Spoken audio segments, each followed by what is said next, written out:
What's going on, everybody? Welcome to another episode of the one-on-one series presented by Fandoms Anonymous. Man, we having a good time, man. I finally got my webcam. I have to give a major shout out to Clanton, Alabama. You know, Clanton, Alabama, you drive up that way, you see the sign for the peaches, but not only did they have peaches, the little bit of Walmart, it's like a little mini super Walmart, had a webcam. You know, Logitech is out of webcams. Since all the people working from home and doing stuff from the house, so they just completely sold out.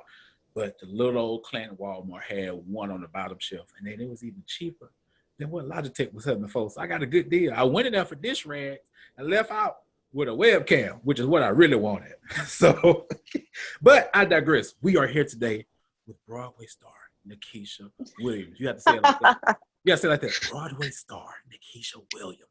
I love that. It's great. Real professional. When you keep on going up, think of me. I want to be your voice actor. Absolutely. Hands down. You got the job already. But we are here for another episode of the one-on-one series, and we're talking to Nikisha about what it is that she does. The one-on-one series is an amazing series that I came up with to highlight people, whether it's businesses, singers, actors, artists, whatever, what have you, about what it is they do, why they do it, and allow them the opportunity to plug themselves. And it becomes an opportunity for people who want to be a Broadway star, want to be a singer, want to be a hairdresser, want to be a business person, to see, hear, and take in what's being said so that they can possibly apply some of that to their life. But I digress.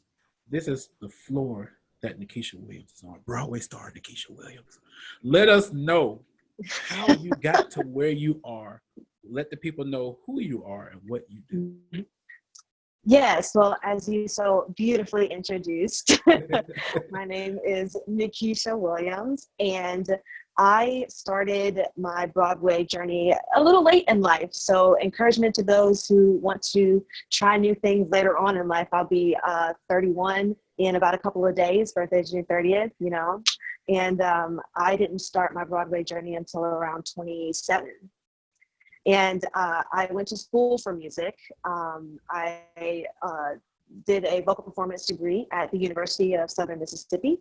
And then I stayed and I did a master's degree in choral conducting. And I transitioned from that to teaching high school choir in Memphis, Tennessee. Shout out to all of my white station people in Memphis.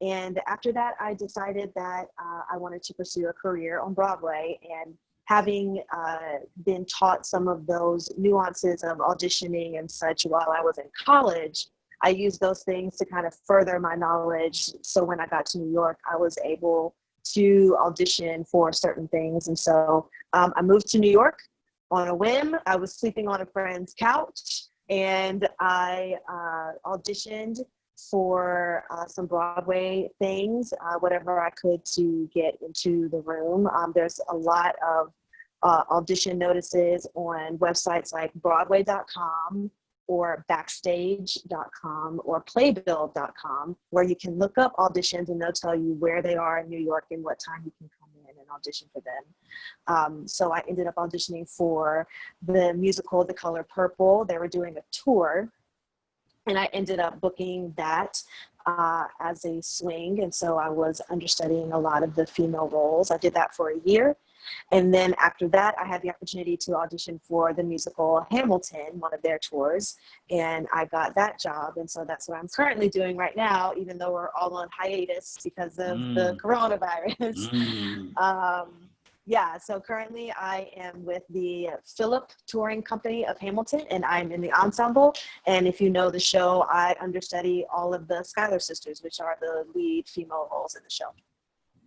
Well, see, that's what a lot of people don't understand about humble beginnings. And I got 3 questions out of everything you said, not just for me, Yes. but just for everybody. But people don't understand humble beginnings. Before there was this 1080p webcam I have and this nice microphone that I have and the double monitor and the hardware processing PC, there was my friend here, ironing board. Ironing board is my best friend, okay? Yeah. Because when I first started doing videos, I had no tripod. I had no tripod. I had ironing board. And ironing board, I would set my phone in the ironing board right here, and I would prop it to a certain level to record my videos. Love that. Before I had tripods, before I had microphones and anything, and I was getting hundreds of views on a video that nobody knew was being propped up by an ironing board. But Absolutely. you have to start somewhere to get somewhere. Now, for my 3 points, what Yes. is an understudy? I've never always heard it. I was like, oh, that's just that's a fancy Broadway term, but of course it means something. It means something. Yes. This is for me. I'm taking notes. Absolutely. Please ask all the questions. It's a whole new, another world, the Broadway world and the terminology. But understudy actually is just a fancy word for you are literally playing the role that someone else is already playing. So there are leads on Broadway that do the show every day. So let's take, for instance, like Aladdin the musical. So there's a person who plays Aladdin every night, right? And he has an understudy who is someone who might be in the ensemble or who might be backstage that's ready to play his role if the original Aladdin is sick or going on vacation or has personal days or whatever the case may be. And so the understudy is the person that just comes in and makes sure that the show continues to go on. They'll play that role while the original person might be out for whatever reason that might be. So that's what I do. I'm in the ensemble. So I'm in the background singing and dancing, backing up all of the principals and stuff in the show every night. And then when a principal is out, sorry about that, when a principal is out, then I will go on stage for them. So my basically it's like you're studying under the person that has the main role. If you can if you swap absolutely the word around, okay, yes. got it. Yes, now absolutely. Here's my other thing, and that's something I've always wanted to know. When it comes to different tours of a particular show or whatnot, yes, you have, and this is me asking you, tell me if I'm right or wrong, you have the main Hamilton, right? Is there like another production up under it, like a smaller production, or is it the same thing?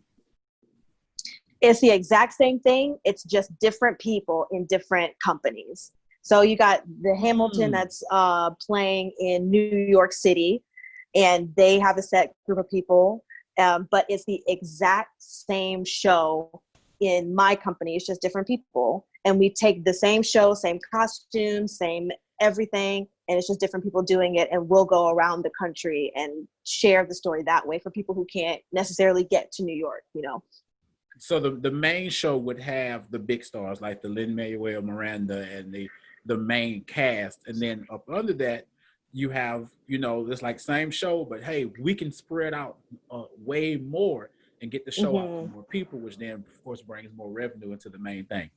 Absolutely. I never knew that. I always wondered. Yes. I was like, what is this color? Why the color purple going everywhere? I never got it. I was like, they bring the color purple to Mobile. We that important. I was not saying Mobile not important, but it was like color purple coming down here. Like, absolutely. I thought that was just up there. So I get it now. Yes. So now, of course, I know for a fact, knowing you since we both marched in the band in high school together, and of course you did choir and stuff. I know people. What made you as a young child want to get into music? Because Nikisha played the saxophone, y'all. She could play that saxophone. Okay. Yes. But what got you into music in the beginning of everything? Yeah, so I would definitely say, and I love this question because my answer is a little crazy, but if you remember in the cartoon series, the Looney Tunes, there's a couple of episodes where Bugs Bunny is playing the piano. And when I was younger, I saw that and I was like, I want to play the piano. That seems really fun. That seems really cool. Right. And so I told my parents, and for some reason they were on board and got me a piano and got me into lessons when I was like in elementary school. And that's kind of where my music journey started, as far as like reading music and then getting into band after that. But as far as singing, I definitely sang in the church youth choir, and It was I something think that I was everybody interested started in. in the review You know choir. what I mean? Like, you had no Even choice. if you did, right, even if you didn't sing, He you were didn't in the say you choir. he taught me how Yes. like to Like, you shoot, better been everybody saying sang. because your mom was out there looking at you like this. Right.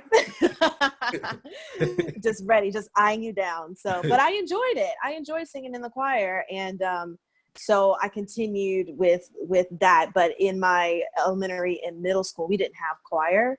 All we had was band. So that's where I kind of started the musical journey. And then by the time we got to high school, I was able to like be in choir and band. Right. But yeah, it all started with Bugs Bunny and that piano.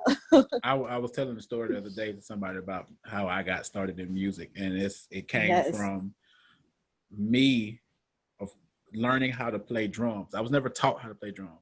I have an uncle who plays drums. I love my uncle to death. And my uncle went away to stay in Atlanta for a couple of years, and the couple years he was gone, I played drums for the youth choir because one, I ain't like getting up there singing no way. So I was like, oh, I can do something else. Great. Like, oh, I got for sure. I can show the rehearsal at 5:30 instead of 4:30. Oh, great. Exactly. Perfect. So I get to Dunbar Magnet and I'm there and I signed up for intermediate band. Like, yes, intermediate band. I think I'm pretty good at what I do. I think I got this. I watched Drumline a couple times. Get there first day. Ginger Youngblood says, "Do you know how to read music?" I said, "No." Oh. No, I can't read music. I can't. All right. Boom. Drop you back down to beginner band. So my 7th grade year in beginner band, tried out every mouthpiece, and the only mouthpiece that fit me was a tuba mouthpiece. And I've been playing tuba ever since. Nice. Been playing tuba ever since. So yeah, that it's always something quirky with, and not just people like you and me, but even celebrities. Like they probably it'd be something like weird, like I did this and here I am now, you know. So exactly, it's a different ball game. Now, when you took your time looking back at what you went through growing up through music and how you were taught, how did you apply that to when you were teaching? Because of course we're talking about more than Broadway. You taught choir. So how did you take that, knowing the things you went through, the things you were taught, how you were taught, knowing the direction you want to go in, and instill that into your students? Yeah, that's a great question, because I think that I would not have had the experience of teaching that I had if I wasn't on the other side of it, if I wasn't the one that was in the choir, like hoping to be better, asking for more instruction. And I think that because I had that experience, I was able to come from a relatable perspective for the students and realize that these are kids that might not get this opportunity somewhere else. So what can I do to make sure that they have the best positive experience that they can while they're here? So I feel like not only the fact that I got a master's degree in choral conducting, which specifically focused on how to teach choir and how to run rehearsals and rehearsal protocol, but the fact that I was once that nerdy choir kid who wanted to soak up all of that information. The Glee kid. And yeah, absolutely. Hands down. And when that show came out, like I was front row center because that was my life. You know what I mean? And I think that perspective allowed me to come in with that attitude when I was teaching and have that compassion for those kids who might not have, they not only wanted to sing, but they also wanted a place to feel comfortable, a place that they could feel home. Yeah. And they just wanted to be included, And so a lot of the times it's just a matter of making sure that your kids felt included in the choir program, that they were a part of something bigger than themselves. Really, at least for me, on my perspective, made me enjoy the aspect of teaching. Looking at that and moving to the next stage of where you went to, you talked about how you went on a whim to New York. Like, I'm going to New York. It is what it is. Something's gonna happen if I go here. Like, absolutely. I feel that way about my YouTube channel. Like, I'm in Alabama. I feel like I've saturated the market of Alabama. Like, yes, I'm going from conventions to Mobile all the way to Huntsville. So it's like in between Montgomery, Birmingham, here and there, and it's like I need something different. I need to be in a different place. And that's why I'm always networking with people outside of Alabama. And getting in New Yes. York, that first beginning of time, sleeping on that friend's couch, what was going through your mind? Like, okay, did I make a good decision? Did you ever have any regrets at any point in time? Or you like, bump that, I'm here. Somebody gonna do something. I'll sing in the street if I have to, because I've been, you know, I follow you. You know, I follow Yes. you. I'll shoot you a message real quick, like, good job, girl. I see you over there now. I Yes, see you. thank you. Nikisha is somebody that I have followed and watched for a good little minute. I remember when Nikisha was singing on tables at the restaurant, singing on table at the restaurant, like people eating their food, like, oh, the girl. Yeah. People say, like, oh, okay, well, I got it. So now that's somehow, how was that experience? And of course, that ties into what I'm asking. How was that, you know, and looking how that helped you progress? Yeah, first of all, you're too kind. Thank you so much. It's and it's like you said at the beginning with asking yourself, is this really what I want to do? Can I do this? Like, or, you know, you just kind of throw all of the inhibitions behind. Like I had all those feelings. Okay. Like literally leaving a secure job with benefits, teaching job, in a teaching job. Absolutely. I can afford the rent there, you know, like going from that into New York was scary. It was a total cultural change. Can't drive. You can't drive. It's no a financial change. Nothing. I mean, I had nothing, and I think it was just a matter of I knew that it was the right timing to go, and if I didn't go and try, then that was going to be the biggest regret. Right. Not just being there and failing, but not being there at all. So I think that's really what pushed me to continue, even though I was, you know, slinging cheeseburgers and singing on people's tables and getting ketchup stains all over me and getting yelled at by people who wanted their milkshakes and all those things. Right. So that was kind of the driving force. It was like, if I don't go and try for this now, then I'm going to feel stuck here. And I would always tell my kids to go after their dreams and their passions. And I was sitting there not doing it myself, which was really the catalyst that led me to just say, you know, forget this. I'm just going to go in New York and try. And if I fail, at least I know that I tried. Right. So even though it was scary and an adjustment, and trying to find an apartment in New York is literally like trying to, you know, do surgery on yourself. It's like ridiculous to try to get an apartment in New York. Like figuring out those things and figuring out the life in New York and then figuring out the Broadway life in New York was a challenge. But if other people are doing it, I can do it. You know, like we're no different, even though we're from Alabama that doesn't necessarily have a lot of theater culture. There are people, I've met so many people that are in theater. I have people in my cast that are from different parts of Alabama that did it, you know? So it was kind of like, if they can do it, I can do it. So I'm just going to try and do it. Yeah. And once you got there and got acclimated, how was life for you? And I'm asking these questions because there's that young guy, that young girl out there that's like, I want to go to California and be an actress. I want to go to New York and be on Broadway. I want to go here and do this. I want to go here and do that. Once you got acclimated, what was your mindset at that point? Yeah, so once I got the foundational things down of like getting a survival job and getting an apartment and figuring out the subway system, you know, once you get that down, it's just a matter of now let me learn everything I can about the business. Right. How do I even get to an audition? Where do I find auditions? How do I dress for them? What do I sing? And I had thank God I had friends who had already kind of done that process before me. So I reached out to them to try to kind of figure out, navigate the audition process and all of that. And even now, I'm still learning things about this industry and this business as you go. So the main thing is just to keep an open mind about learning everything. Learn as much as you can beforehand because you'll have a higher leg up. But while you're there, always be open to communicating with people in your field. And I'll say this on your platform, if there are people who are listening out here who are trying to do this, contact me. Like, I'd be happy to answer any questions that you have about trying to get into the room, trying to get auditions or life in New York.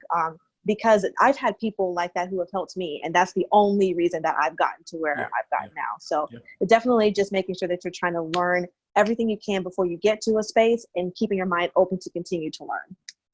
So got acclimated, you got there, you figured out the subway system, when to take the A train and the B train and not the C or the D, and you got that first role. Because was your first role Color Purple, or did you have some other stuff up under there? I will say, like, sublist to the roles. Right before I left for New York, I auditioned for a gig at Disney to sing at Epcot in Disney World in Florida.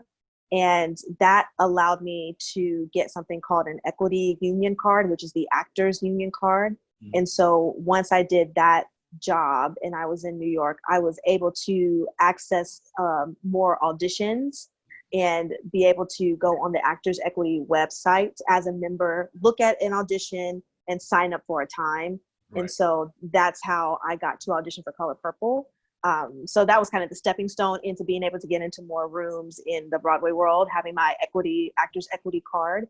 So I ended up auditioning for Color Purple. And after about like 7 auditions, because you have the initial audition and then you have like a million callbacks, and they ask you to sing various things from the show to make sure that you can do it. And then I got a phone call probably a couple of days after my last callback audition, and they told me that I had got the job, and they sent me my contract via email, and they told me when rehearsals were going to start. We rehearsed in New York City for about a month and a half, and then we moved to our first city on the tour list, and we went for an entire year. Week to week, we were in a different city. And that was an experience in itself, just traveling around the country for about a year in a different city every week. And yeah, that was my first like big thing. And in that tour, I was what's called a swing, which is a person who understudies multiple characters, but they're off stage. Right. So I wasn't on stage every night like I am for Hamilton. So I would just be like in the green room or in the dressing room, like waiting. And if someone had vacation or someone was sick or whatever, then I would go on for those roles. Now, this is going to be a 2-part question, because the next thing I want to know about is what was your next, after you left Color Purple, and then what was the process to get to Hamilton? And I want to know about rehearsals, because I know a high school band rehearsal has nothing on Broadway performance. I mean, you'd be surprised, because our summer band camps out in that hot sun are next to nothing. You know what I mean? And don't get started. Don't talk to me about college band. No, I don't even want to have that conversation. Oh, right, and that's why I had to stop. I couldn't do it in college. 4 o'clock in the morning, people banging on your door saying, "Get up, put on a white shirt, black shorts." No, not black shorts, fatigue pants, army pants, and boots. And you out 4 o'clock in the morning and you running around. It was real depressing. It was depressing. I called my sister crying like day 2, and I said I should have went to the flow, because I would have been somewhat prepared for this. I went to the school where we didn't pick up our feet. You are correct, sir. That marching style was completely different. No, I wasn't ready. I wasn't ready. It was hot out there, people yelling. It was just a bunch of angry folks, and I was like, "Why y'all so angry at 4 o'clock in the morning? Like, what did y'all watch before y'all went to bed? This is just band practice." But it's just band. I soon learned it was not just band, and I wouldn't trade it for the world. I wouldn't trade it for the world. I believe it. I'm sure it was a great experience, but I mean, it's definitely not that experience in the rehearsal world for Broadway. I mean, so first off, the rehearsal process for every show is different because it depends on the kind of show that it is. So with Color Purple, there wasn't a lot of like set moves or like props or costumes and stuff. It was very minimalistic. So there wasn't a lot of rehearsal because there wasn't a lot to do. You weren't moving around the stage as much. Now with Hamilton, because if you've seen previews of the show, there's a turntable on the stage. Yeah. So and there's a lot more props and costumes and different things that are in the mix. And so the rehearsal process was a little bit different and a little longer, So for Color Purple, and because I was a swing and I wasn't on stage, I would just be sitting on the sides watching the tracks that I understudied and just writing down what they were doing, you know. So each day I would pick a new person to try to like track. They move from this place to this place, or they pick up this prop, or they touch this person, you know, and I would just like write that down on the side. And then we would just have swing rehearsals where it was just the swings, and we would run over the different parts that we understudied in our own time. Now for Hamilton, it's different because I had my own on stage track that I do every night. And so I had to learn that first. And so then during the day, I would be learning the other lead roles that I understudied and then doing the show at night. So it was just like a long day of like a rehearsal from maybe 12 to 4:30 of me trying to learn these other tracks, and then doing the show from 8 to 11, doing my normal ensemble track. So it was a lot more requirement of me. And so that was a process to adjust to. As far as getting into Hamilton, the reason why I got the audition was because the people who cast The Color Purple also cast Hamilton. And so they knew that The Color Purple was closing because we were only going to be touring for a year.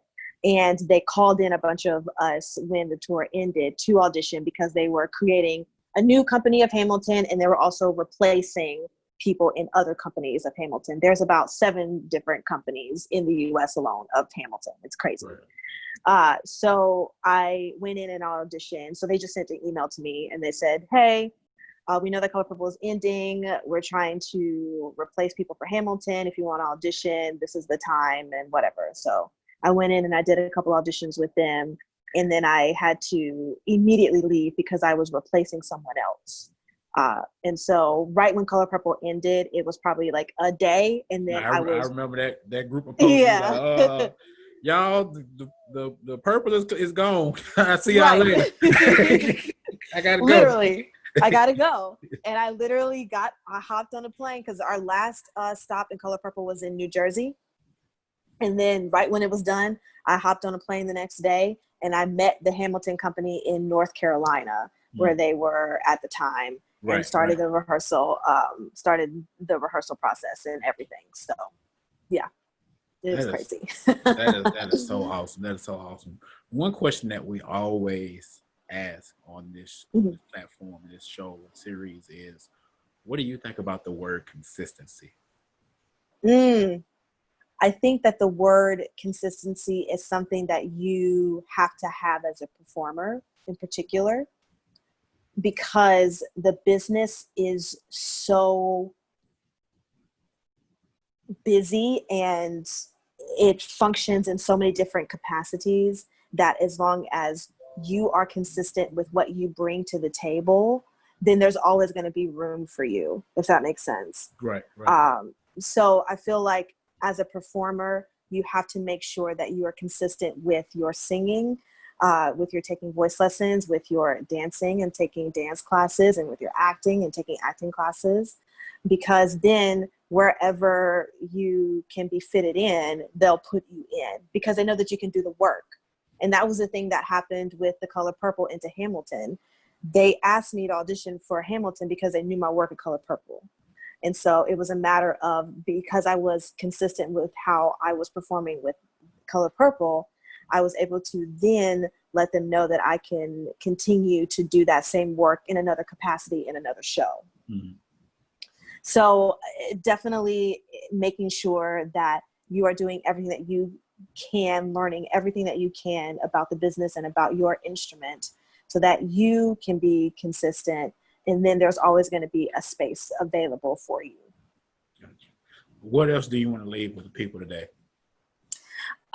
I always want to just say, keep pushing forward. That's my main thing that I always tell everyone, no matter what you're doing, no matter if you're starting later in life, like I did with whatever passions or goals, there's only one life to live. And especially with this coronavirus and everything stopping, it's just a wake-up call to be like, if you want to go after something, you have the complete permission to go after all of your dreams, all of your passions.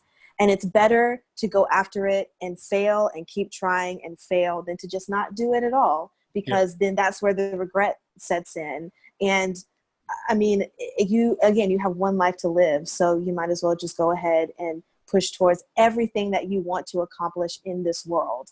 And even if you fail, at least you know that you tried to do it. So keep pushing forward always.